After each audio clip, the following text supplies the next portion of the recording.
Hello everybody, this is Money Mom. Welcome back to the channel. An additional video because it's been requested by so many of you. I want to talk to you guys about the meal planning tips that I do for busy people. Let me get started. I know everyone does it differently. I do work full-time, but I work from my home, so I have more flexibility probably than someone that works a standard 9 to 5 and has to drive to and from. So that does make it easier. But let me start and tell you the few steps that I do for my meal planning that's working for us. First thing is I keep a list on the refrigerator, and I have people in the family, if you need or want something, you write it on this list throughout the week. Fridays is my primary grocery day, so I always check this list and add it to my notebook, which I'll tell you more about that, with the standard list. This is my larger list that I take to the store with me. I don't take this with me, but this is, if I'm thinking of it, I can jot it down right here. Because if I don't write it down, it goes bye-bye. So that's number one. Number two, ask the family what they're craving. My daughter or husband might say, hey, we haven't had shepherd's pie in a while. You know, and I'll look and see what ingredients I have to make it, and I'll see what I have to buy, and we may be making shepherd's pie. Number three, and this is a standard, I look through all I just have 2 refrigerators with the freezers, and I have a pantry, and I look through to see what I need to use, because I'm really working hard on less and less food waste. Doesn't mean it never happens, but the good news is it's happening less and less, which is a win.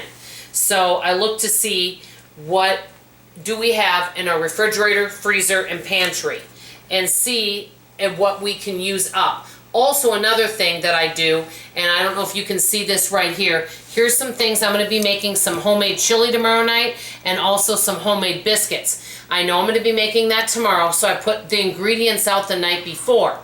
Another thing that I do sometimes is if there's something that I've had in my cupboard, something that doesn't have to be refrigerated, what I may do is put it out on the counter so that it's visible, that it's not stuck somewhere where I'm not thinking about it. That way I know, hey, I need to use that up.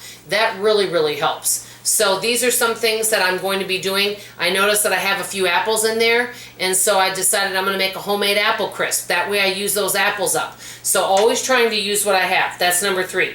Number 4, I look in the ads, see what's on sale, see if there's anything that we're needing or wanting, and if it's something that might fit with the meal plan. Number 5, I use a lot of my cookbooks because I love cookbooks. I have a lot of them, and what I like about them is because I work from home, and this is what makes this easy for me, is I use a lot of ones that don't require a lot of ingredients, so it's simpler meals. A lot of the stuff I already have at home, and I keep as staples, but some of my favorites, the 4 ingredient cookbooks, and you can change these up and make them lighter meals. My favorite cookbook right now, I know you guys, a lot of you know about it, Dining on a Dime. I'm actually going to make some recipes from here and tell you about this, and this is a fantastic cookbook, non-sponsored video, but it's one of my favorites, and she's got a lot of great tips in here. Crock pot, 5 ingredient or less. You guys know I love my crock pot, and I've got a lot more cookbooks. I just picked out a few of my favorites to show you. So I go through and I pick out some recipes. Then I get out my notebook, and on one sheet I'll write Aldi at the top and all the things that I need at Aldi's. Then on the next sheet, if I go to Krogers, which many Fridays I do, I probably go a couple, 2 to 3 times a month, I'll write Krogers, and I write the things that I'm going to buy at Krogers. One of the things I definitely do is, let's say I'm going to make something from the 4 ingredient or less. We're going to say it's a shepherd's pie. I'll make sure to write that down in here in my grocery list, what ingredients I need, what cookbook it's in, and what page. Because if I don't do that, I'm going to be hunting through all the cookbooks. So I have to make sure I know where I have to get that recipe before I start making it. So I do that. And another thing that I do when I'm writing out my list is I'll write dairy, also baking aisle, maybe the cereal aisle, produce aisle, and I'll put things dairy and all that. That way I can go to one area and get everything, because if I don't do that, I'm all over the store zigzagging. So I'm trying to do things to keep things simpler. I can get through the stores a lot faster now, the more organized that I am. So I do that. Like I said, I never want to forget my list, though, I will tell you that. One of the things that I do that I didn't used to do, I see many people that they have a meal plan, and they're fabulous, but like Monday, Tuesday, Wednesday, Thursday, and they write what they do.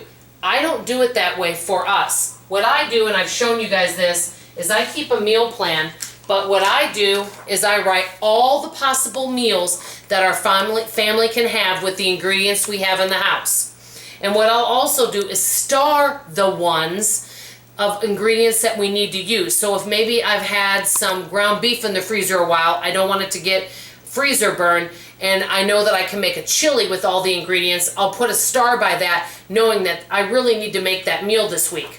I also put down all the sides that we can have, possible desserts and breakfast items, and then down here I put down, please use this. Like today I have some carrots that were getting a little older. I made some carrots for dinner, some glazed carrots. They were very tasty. I knew if I don't use them in the next week, they may not be good. So I put down possible meals. That way if we've got an evening that it's super busy, I can make a quicker meal. Some things take quicker preparation, some don't take quicker preparation. So that's another thing I do.